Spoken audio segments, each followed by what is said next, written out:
Coucou, bonjour à tous, vous allez bien? Ben, moi aussi je vais bien, par la grâce.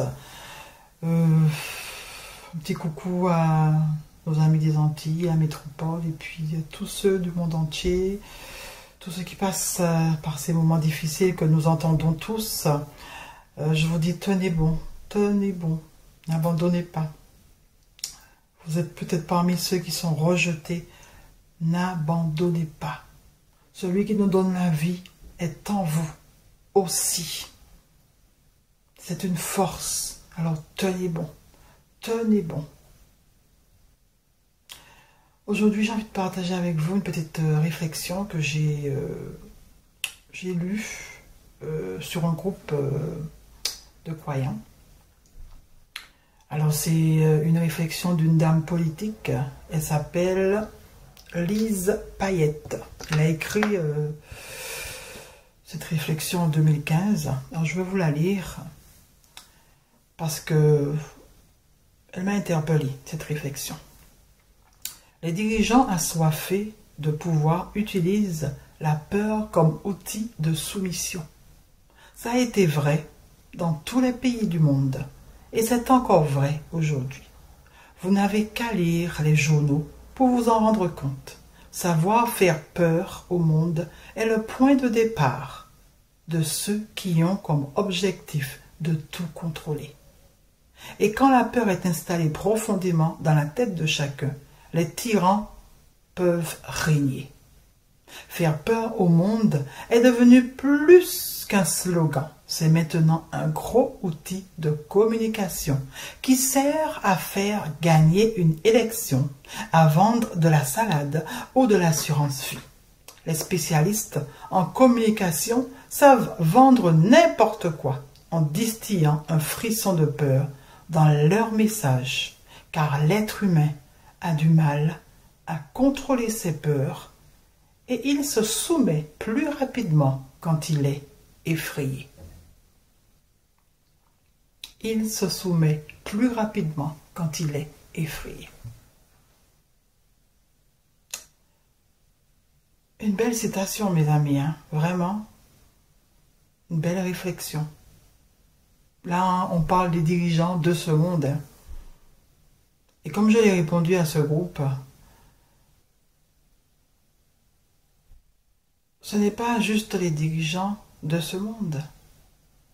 Notre système pyramidal mondial concerne les dirigeants de ce monde et les dirigeants religieux. Pas juste dirigeants, point. Dirigeants religieux et civils. Ok? Tous les dirigeants. Ils ont un objectif. C'est soumettre le peuple. Comment ils font? Comment ils peuvent le faire? La peur. Alors, certains vont me dire, mais Evelyne, dans la religion, il n'y a pas la peur. Alors là, je vous dis, ouvrez vos Bibles, ouvrez vos livres saints, et vous verrez que la peur y est. La peur est là aussi.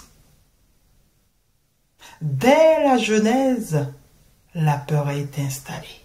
Dès la Genèse, la peur a été installée.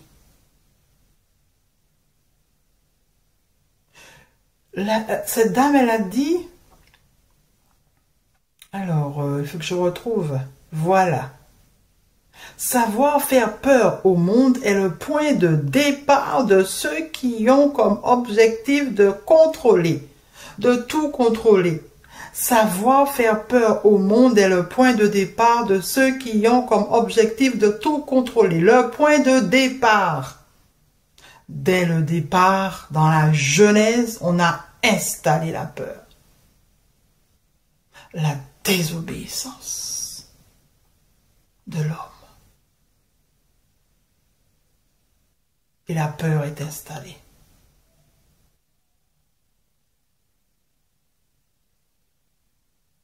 Le Nouveau Testament introduit cette peur de ne pas vivre éternellement. S'il n'y a pas obéissance, s'il n'y a pas baptême, s'il n'y a pas repentance, la la mort éternelle pour celui qui n'obéit pas. Encore une peur, toujours la peur qui est installée. Aussi dans le milieu religieux. La peur, comme elle a dit cette dame, c'est le point de départ. C'est le point de départ de ceux qui ont comme objectif de tout contrôler. Quand la peur est installée profondément dans la tête de chacun, les tyrans peuvent régner. Comment ce système pyramidal mondial règne depuis des générations? Vous avez votre réponse.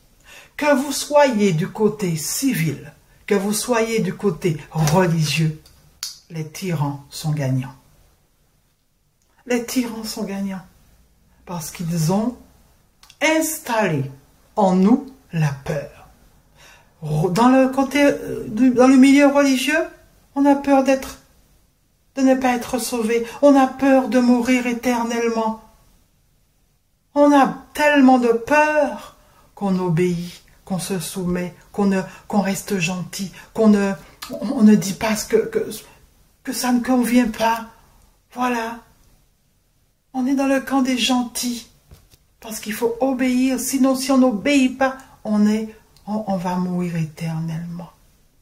Est-ce que quelqu'un qui est mort est déjà revenu pour nous dire ce qu'il vit? Depuis le nombre de temps que la Terre existe, mes amis. Non, notre côté occidental, c'est depuis 2020, d'accord? Mais avant le côté occidental, il y a encore des années avant, des millénaires avant, des générations avant, qui ont disparu. Alors, ces gens-là, ils ne sont pas encore revenus pour nous dire des choses. L'amour éternel. Mes amis, je crois qu'il est temps d'accepter que nous allons mourir un jour. Qu'il est temps aujourd'hui d'arrêter d'avoir peur, mes amis. Et comme je le dis souvent, quand on comprendra la réalité dans laquelle nous sommes tous enfermés, que nous soyons religieux ou pas, nous serons enfin libres. Nous serons enfin libres de vivre. Parce que nous ne vivons pas, mes amis. Nous ne vivons pas. Parce que nous sommes dans la peur. L'arme fatale. Pas seulement du côté civil, les dirigeants de ce monde, mais aussi les dirigeants religieux.